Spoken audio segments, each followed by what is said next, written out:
네, 안녕하세요 여러분. 에듀스TV입니다. 이번에는 여러분들이 궁금하실 만한 취업과 관련해서 몇 가지를 좀 알려드리려고 합니다. 저는 이번에는 특별히 임원 면접에서 떨어지면 그 기업은 영영 끝인가? 라는 어떤 그런 질문에 대해서 답변을 좀 드리려고 합니다. 결론부터 먼저 말씀드리면 그런 기업도 있고 사실은 그렇지 않은 기업도 있다, 이렇게 얘기를 할 수 있겠네요. 실제 여러분 최종 임원 면접에서 떨어진 지원자를 선별적으로 이제 필터링하는 경우가 있긴 하거든요. 근데 여러분 생각을 해보시면 채용을 한다라는 건 기업의 입장에서 이 사람을 반드시 뽑아야 될 어떤 근거가 있다라는 것인데, 그런 과정이 명확할수록 어떻게 되겠습니까? 그 회사에 필요한 인재를 채용할 수 있겠죠. 그렇죠? 그럼 동시에 떨어진 인원이 있다라는 거, 회사 입장에서는 떨어져야 될 반드시 어떤 이유가 있다라고 보시면 되겠죠. 최종 면접까지 간 친구들을 보시면 대부분 이제 스펙이라든지 지적 능력 이런 것들이 이미 확보, 검증됐다라고 보시면 되는데, 여기서는 이제 떨어지는 게 확률적으로 더 어렵거든요. 여러분도 아시겠지만. 그런데 떨어졌다라고 하는 건 기업의 입장에서는 떨어뜨릴 근거가 명확했다라는 거예요. 근데 이제 지난 하반기 최종 면접에서 떨어졌던 지원자를 상반기에 전형 합격자로 올린다든지 아니면 최종 합격을 시켜버리면 어떻게 되겠습니까? 채용을 하는 주체의 채용 근거, 기준, 프로세스에 대한 오류를 스스로 인정하는 꼴이 돼버리잖아요. 그렇죠? 그래서 최종 면접이 임원 면접이 아닌 또 회장, 사장이 면접관으로 배석될 경우에도 마찬가지예요. 떨어뜨렸는데 그 결과를 뒤엎고 떨어진 지원자를 다음 반기 때 다시 올린다? 그거 쉽지 않을 거거든요.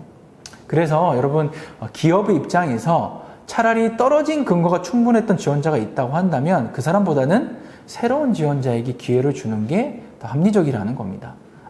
하지만 이런 필터링이 일반적이라고는 할 수 없기 때문에 여러분들에게 조심스럽게 말씀드려요. 임원 면접에 떨어진 지원자를 필터링하는 것도 있고 그렇지 않은 것도 있어요.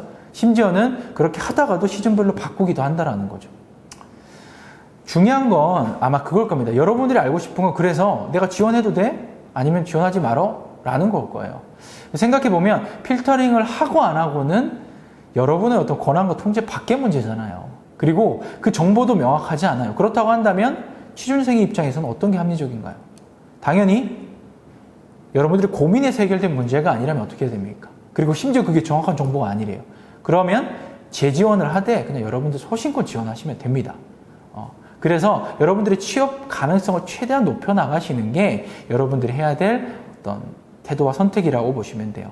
즉, 필터링을 하냐, 하지 않느냐는 여러분들의 취업 준비에 어떤 큰 영향을 주는 것은 아니라는 것입니다. 자, 그러면 물론 재지원을 한다라고 했을 때 여러분들이 고려해야 될 부분들이 있어요. 그러니까 필터링을 한 어떤 기준들이 있었을 거라는 거죠. 그런 것들을 보완해서 다시금 재지원해야 돼요. 먼저 서류 전형을 먼저 볼게요. 만약 재지원했을 때 서류 전형이라고 한다면 작년에 최종 면접까지는 일단 갔다라는 거잖아요. 그러면 여러분들 재지원한 그 사람의 서류는 이미 통과가 됐던 겁니다. 그럼 이런 질문도 할 수 있겠네요. 합격했던 서류를 그대로 활용해도 될까요? 아니면 재지원을 했으니까 그 사실을 자소서에 적시를 해야 될까요? 라는 거겠죠. 자, 여러분들이 재지원한 회사에는요, 여러분들의 지원 이력이 남아 있습니다. 시스템을 통해서 면접관들은 얼마든지 확인할 수 있고요. 따라서 자소서의 경우 그대로 제출하기보다는 어떻게? 기존에 합격했던 자소서 틀을 그대로 유지하되 일부분을 수정을 하셔야 돼요. 특별히 수정 내용 중에서 지난 면접 시에 떨어졌던 내용을 솔직히 적는다고 한다면 재지원을 한 이후에 추가된 역량 이런 것들을 좀 강조하시는 것이 좋겠죠. 자소서를 기반으로 면접에서도 질문이 주어질 가능성이 있기 때문에 이런 추가 보완된 본인의 역량들을 강조하면서 수정하도록 해야 합니다. 자, 그런데 만약 서류 전형 통과했어. 두 번째로 이제 최종 면접까지 갔다라고 봅시다. 재지원 시에. 자, 예전 평가된 자료는 여전히 면접에 영향을 줄 것이다. 좋지 않은 영향을 줄 것이다. 이런 고민을 할 수도 있을 텐데요. 자, 일단 이전 면접 자료는 남아있긴 합니다. 그리고 심지어 면접관들도 크게 변하지 않아요. 왜냐면 대부분 임원들이나 회사 대표들이니까요. 거의 고정적이라고 보시면 돼요. 그럼 그 사람들이 여러분들이 기억할 수도 있고요. 또는 지원한 이력, 데이터를 보고 그렇게 생각하겠죠. 왜 재지원한 이 사람이 지난번에 떨어졌지? 아니면 이번에 그럼 뭐가 달라졌기 때문에 올라왔지? 이런 것도 생각하실 거라고요. 즉, 면접 횟수가 많아질수록 뭡니까? 면접관의 입장에서는 여러분들 바라볼 때 어떤 마이너스라는 프레임을 씌우고 바라보게 된다는 거죠. 자, 그렇다면 여러분은 어떻게 해야 됩니까? 그럼 여러분이 이를 깰 만한 어떤 명확한 자가진단이 먼저 선행돼야 되고요. 이를 기반으로 아까 서류 전형에서 보완했듯이 여러분들의 강화된 역량들을 강조할 수 있는 어떤 답변들을 해야 된다는 거죠. 자, 재지원임에도 불구하고 여러분들 면접에 부른다는 건요, 여러분들 뽑을 생각이 있다라는 거예요. 면접의 비용이 크기 때문에 검증이 필요 없는 사람은 아예 부르지는 않는다고 보시면 돼요. 따라서 재지원했는데 면접까지 갔어. 그러면 여러분 이전에 지원했던 사실에 주눅 들지 마시고요. 자신감 있게 본인의 어떤 재지원한 이유나 목적들을 전달하시면 돼요. 설득력 있게 전달하시는데 그 근거는 어떤 신뢰성을 갖춘 어떤 자료나 아니면 진정성을 보일 수 있는 어떤 추가된 역량들을 함께 드러내면 훨씬 더 좋다라는 겁니다. 마지막으로 그럼 이렇게 계속 특정 회사를 지원해도 될까요? 라는 생각을 하실 거예요. 자, 지원자의 무분별한 지원 횟수를 명시적으로 좀 제한하는 회사도 있고요. 명시적이지는 않지만 내규적으로 그런 지원의 횟수들을 설정해 놓은 회사들도 있어요. 그런데 여러분들이 특정 회사를 반드시 가야 되겠다. 재지원함으로 인해서 발생하는 어떤 비효율성을 감수하고서라도 내가 거기 꼭 가야 되겠다라고 한다면 여러분 최대한의 지원 횟수는 일단 좀 정해 놓으시고 신중하게 지원하시기를 권해드립니다.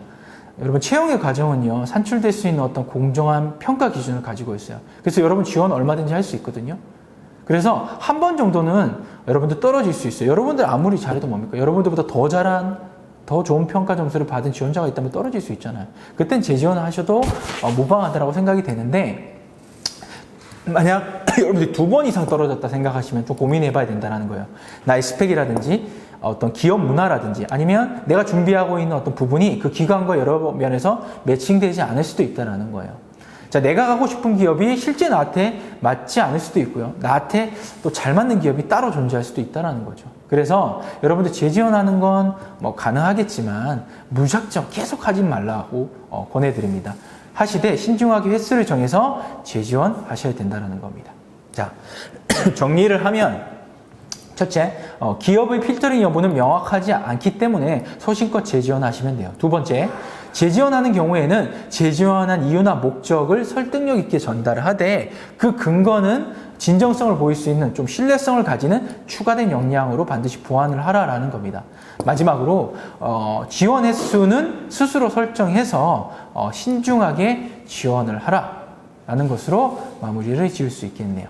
네, 다음에는 여러분들이 궁금해하실 만한 더 많은 정보로 찾아뵙도록 하겠습니다. 네, 감사합니다.